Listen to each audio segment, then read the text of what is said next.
النفس ومعتقها أو موبقها أو كما قال رسول الله صلی اللہ علیہ وسلم۔ میرے محترم بھائی اور بزرگوں، ہم اللہ کے بہت بڑے فریضے کو ادا کرنے کے لیے اللہ کے دربار میں آئے ہیں۔ اللہ تعالیٰ ہماری عبادتوں کو قبول فرمائے اور اللہ تبارک و تعالیٰ ہر عبادت کے اندر ہمیں اخلاص عطا فرمائے۔ حضرت علی رضی اللہ تعالیٰ عنہ فرماتے کہ ایک تو عبادت کرتے ہیں لوگ جنت کمانے کے لیے، جنت کمانے کے لیے عبادت اگر کوئی کرے تو یہ بیپاریوں والی عبادت ہے۔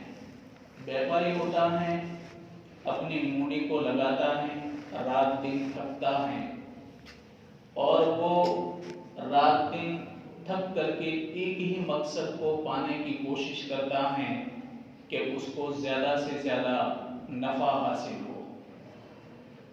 تو یہ کیسی عبادت ہوئی؟ بیپاریوں والی۔